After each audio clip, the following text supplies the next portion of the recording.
Hello, folks. I am here to talk about ammo that's bad on the market. And before I get to anything else, I want to put my disclaimer out there. All these firearms that I'm showing you are safe at this time, and I will show clear on those.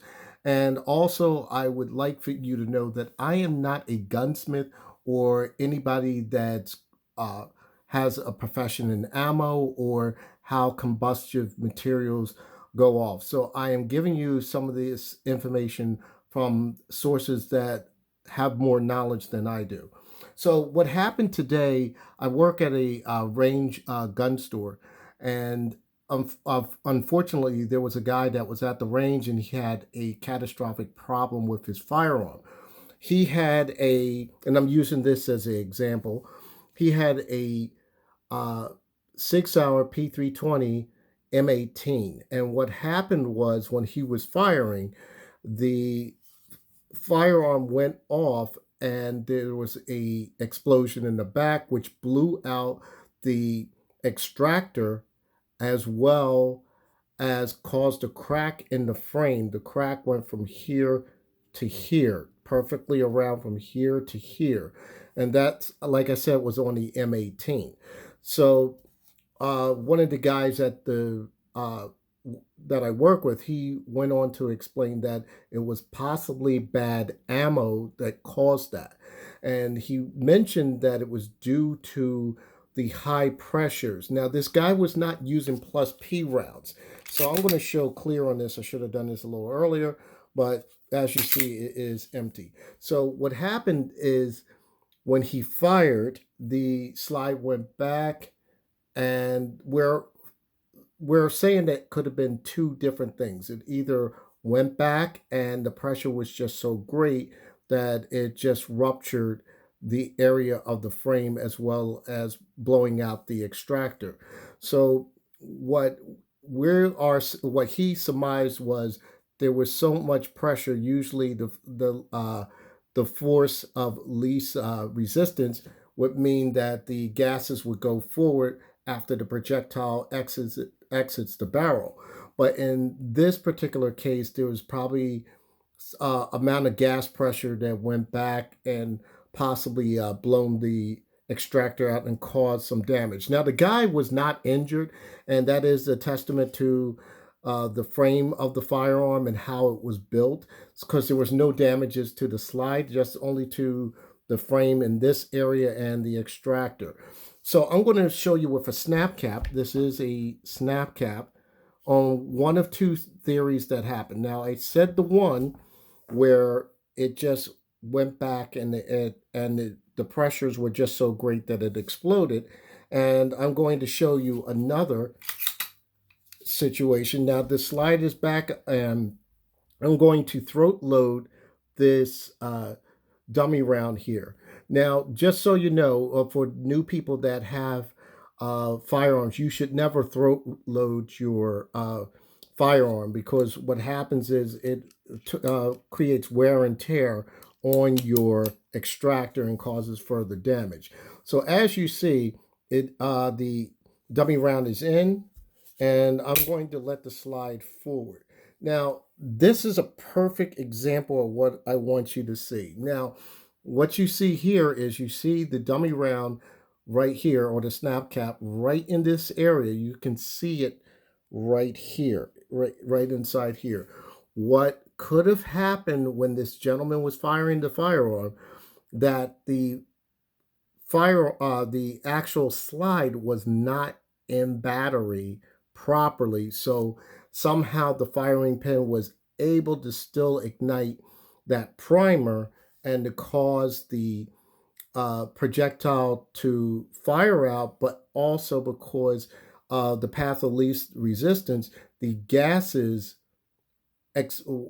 their way of escaping no longer goes down the barrel, so the gases will go up. So, which causes so much pressure in this area, it blew out the extractor. Now, this was explained to me from somebody who has more knowledge than I do about combustive things and as far as firearms. Now, this is a little bit exaggerated. Please bear with me on this. Now, where this slide is, it could have been even closer than this little portion right here. And I'm going to try to move it closer so you can see. I'm not able to actually do it, but I guess you can get the point I'm trying to make. So, uh, as you see right here, there's that gap there. It probably caused some high pressure here, explosion here, blew out the extractor, and all that force that was going right here caused the frame to crack here.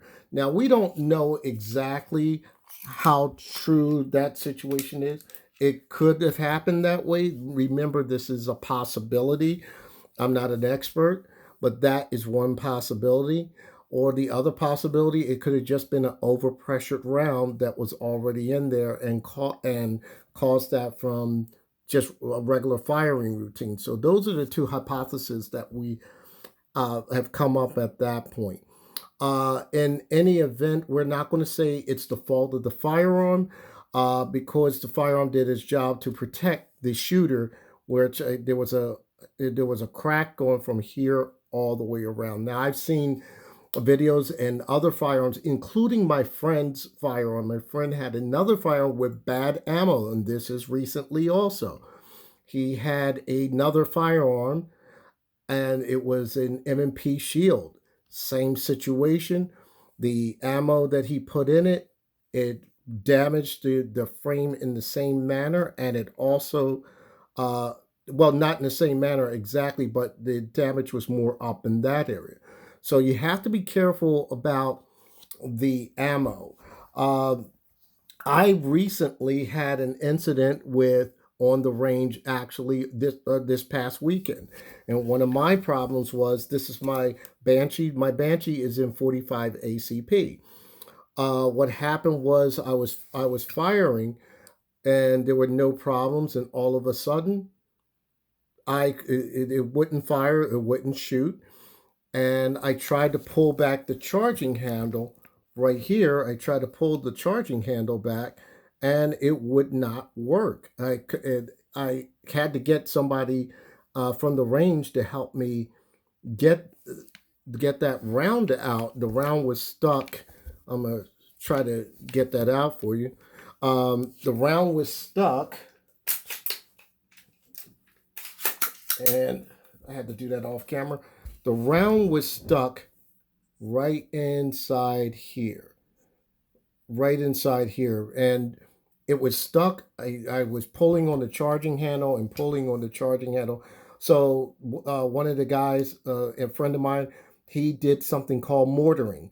Mortaring is when you grab both hands on the charging handle and you slam it on the table to extract that round. And like I said, this was a 45 ACP. And what it was the casing, which was expanded and it got stuck inside the breech face inside there. So the casing expanded, causing it to get stuck. Now, ever since the pandemic started, there's been a lot of issues with uh, ammo. We know about the shortages, and sometimes these ammo companies are trying to put this ammo out as quick as possible, but but their quality is not working like it should be. The quality is not.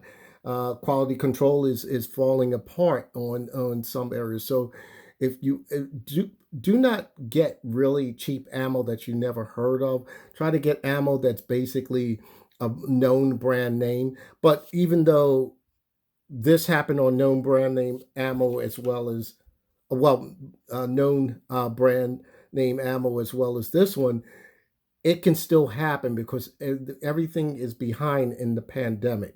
So one of the things I'm going to tell you to look for is, and this was my fault on this firearm. Usually, what I do is I inspect the ammo before I put it in. There's a couple ways to look and also to feel. So if you feel like the casing does not feel like the other casings, or look or feel to see if it's bulged out, then what I would do is with that particular round, don't just throw out the round or get rid of the round, get rid of the box, because chances are the quality control is if there could be more than just one in that particular box. Another thing to look for is on the projectile. If the projectile is seated in, there is something seated in farther than the other rounds that you have. Do not put those in your firearm. There is something definitely wrong. And a couple other things is if you feel things are a little bit different. So this is something that's been going on lately. And like I said, unfortunately, it's the pandemic situation. So just be careful, folks. That's all I can pretty much tell you. In the meantime, I'm going to try to keep you posted on what happened with that customer's firearm. And this is, like I said, that happened on a SIG P320 uh, M18. Like I said, it is not the fault of the firearm. I believe it's on the ammo. But I would like to see how 6 hours going to handle the their warranty service or their customer service. So I'm really curious about that. So I will keep you posted on that. So other than that, that's all I have. That's the only warning I want to let people be aware of. So with that said, happy shooting, stay safe, hashtag 2A.